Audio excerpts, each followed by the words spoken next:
James Terrence, I'm Willie's older cousin, and you know, when he asked me to be best man, I was like, oh man, I think I'm going to speech now. And I did what everyone else does, I Googled it.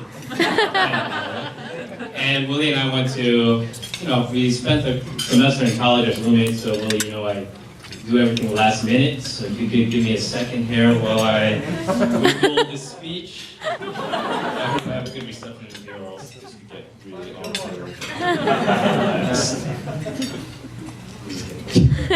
Just wanted to see Willie sweat a little. I did prepare a speech. So, you know, Willie and I have been through a lot together. We grew up together in Queens and spent many days building Legos and watching cartoons together as kids. And you know, we would get into fights, debating whose Lego spaceship was cooler, and not talk to each other for hours until. You know, every once in a while we would watch a Charles Bronson movie with Willie's dad. So you can imagine how disappointed we were when we grew up and found out we couldn't grow mustaches. But maybe one of these days we're still. And you know, from that, I got Willie into comic books, collecting comic books and comic cards, and that was kind of our retirement plan as kids. We thought, everyone buying stocks? Oh, come on, please. Comic books, that's where it's at. So that didn't pan out as well as we hoped. That was my fault. Sorry, Fish. And then, you know what? Willie has the cards. I have the comic books. Just, you know, half and half. But if anyone want to buy a comic book collection and a comic card collection for holograms, $2 million, off me, Willie. We'll be around. You know, from there, Willie moved to Florida, but you know, our love of comics kept us talking normally. And you know, Willie went to college in upstate New York, and I was in RPI, so we did our thing together, you know, studied a lot, aced exams, you know, that's what we do. So the parents could close their ears now for a little bit. You know, we also spent a lot of time playing StarCraft.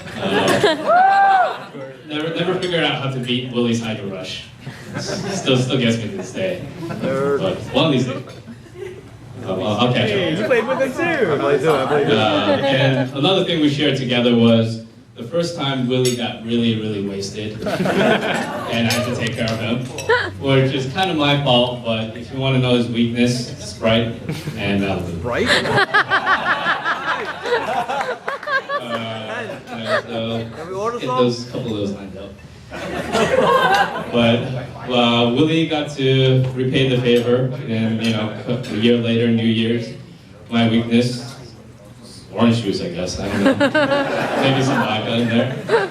But you know, Willie, being the great guy he is, drove me back in his prelude, which I almost destroyed in a sense, but I didn't. I held it, more or less.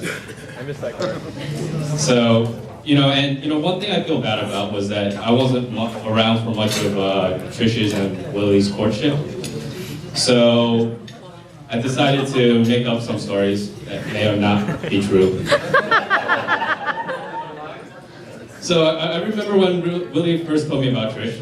You know, I was just having a conversation with him, normal guy conversation, video games, cars. Oh, what are you doing tonight? He's like, I don't know. I think my friends are trying to introduce me to this girl.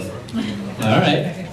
He's like, I think I'm gonna put on my ill-fitting jacket, bring my A-game. Get her number. Well, okay, cool, Willie. Good luck with that. I'll talk to you later. The next day I called him. I'm like, oh, how things went? He's like, you know, I decided to play cool. I didn't get her number. You know, you gotta be cool about this. Pace yourself. Don't want to seem too desperate. Okay, play slow. That's cool. Good luck with that, man. So, in my story, a week goes by, but apparently it was a year. So I'm like, oh, okay, I'm catching up with Willie. I'm like, oh, you know, how are things going? He's like, oh, you know that girl? I finally got her number. We're gonna go on our first date. Oh, cool.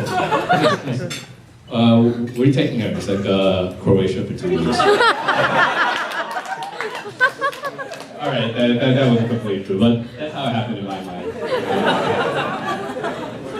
But here's something that's true. Yeah, you're right. Trish, I'm really glad you and Willie found each other because, you know, he needs some looking after at times. One of my parents' favorite stories to tell about Willie, when he was a kid, he found a bag of candy. And you figure like any typical kid will take that bag of candy and just stuff his face with it. But not Willie, being extra generous as he is. He decided to go around the living room giving everyone a piece of candy. And you know, 2 minutes into it, he reaches in the bag and he realizes it's empty. That he didn't leave any for himself. And he started bawling.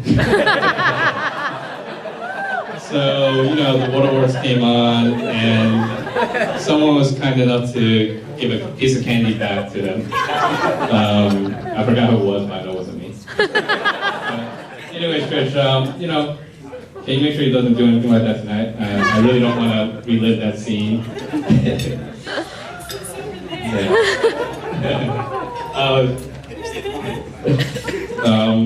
And you know, I was talking to someone about marriage recently, and he told me that, you know, there's 3 things you have to answer before you decide to marry a woman. 1, will she make a good mother? You know, seeing that Trish has been taking care of you for such a long time, I'll say yeah. 2, do you like her? I think that's a given. You get your purpose. Yes. Yes!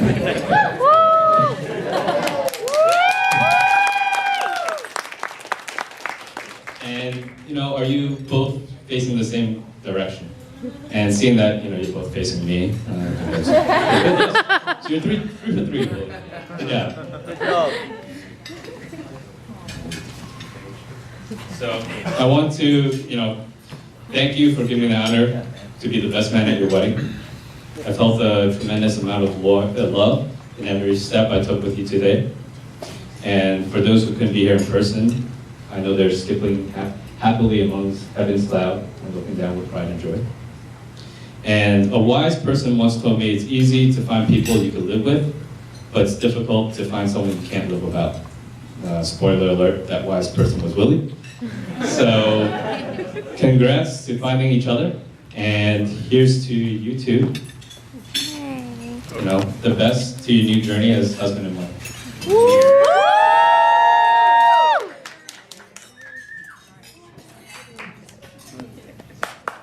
Thank you, Vincent. Please give a round of applause.